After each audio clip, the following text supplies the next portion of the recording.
Hi everyone, it's Lauren. I asked if you wanted me to shoot another Q&A. You said yes, so I asked you for some questions on Twitter. I'm going to answer them now. If you don't follow me on Twitter and would like to ask a question, I am at Lauren Whitehead on Twitter and the links are below, so you can ask me next time there's a Q&A, or you can leave a comment on this video and I'll answer it in the future or below. So let's get down to the questions. Kayla asks, what do you prefer reading?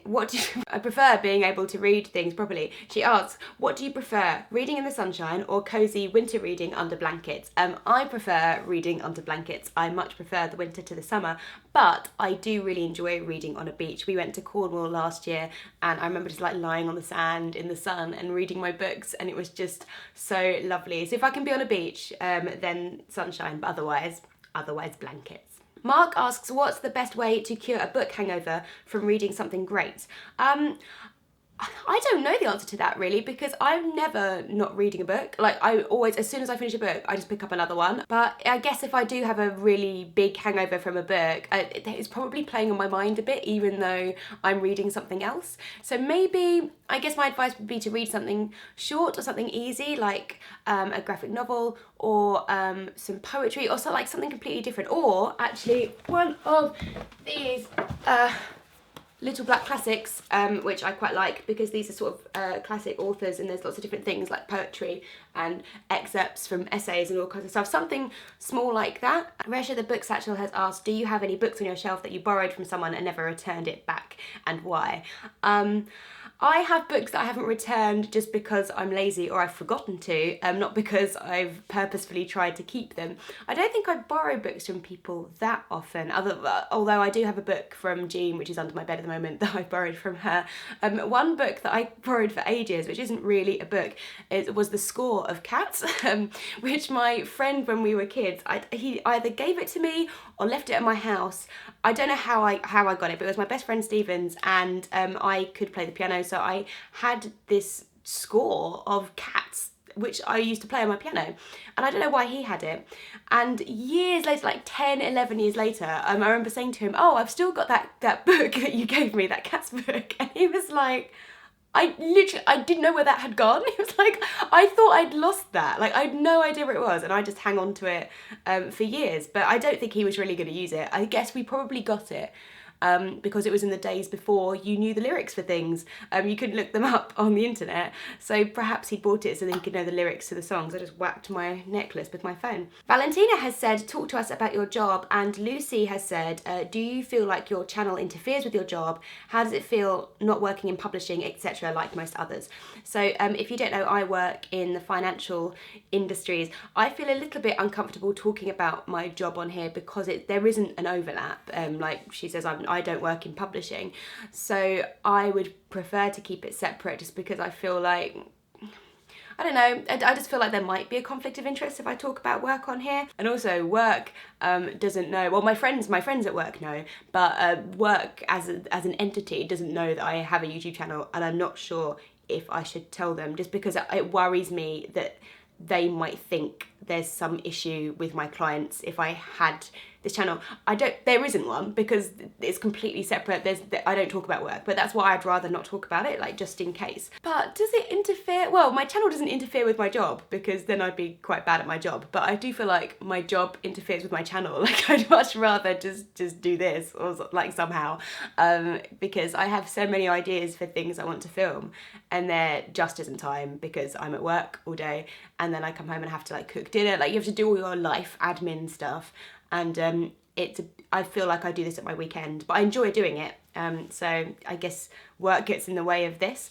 I don't mind that I don't work in publishing, or, I mean, that doesn't really affect me. Most of my circle of friends, other than the ones I've met through work, don't work in the city. They don't work in anything financial. They work in education, or they work in marketing, or they're actors, or like everybody is very creative who I'm friends with. So I'm used to being the person with like the boring corporate job, while other people, like, you know, work in publishing and film.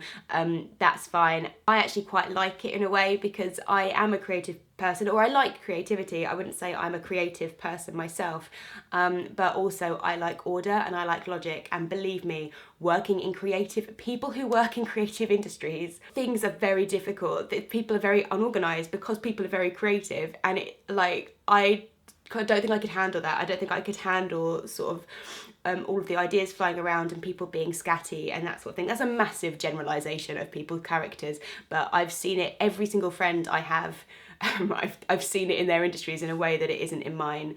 Amy has asked, if you had a theme song that played whenever you walked in a room, what would it be?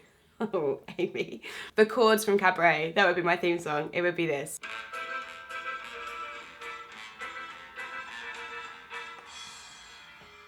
I've arrived. Shannon has asked, what is your favourite part about being a booktuber? And that's really nice. I think my favourite part was that I watched booktube for about a year, I guess, like before I started making videos myself. And I think my favourite part about being a booktuber is being a more active person in this community and meeting the other booktubers, and I think it's the community side of it and making friends and meeting people. That side of it I really like, and I guess just the ability to be able to have an outlet for all my thoughts on everything that I'm reading.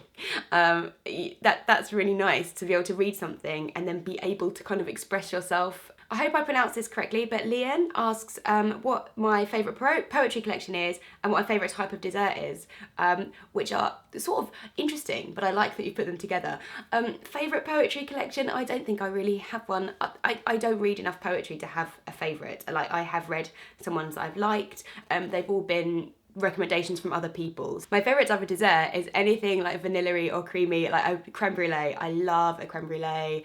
I like all dessert. This is gonna be really hard.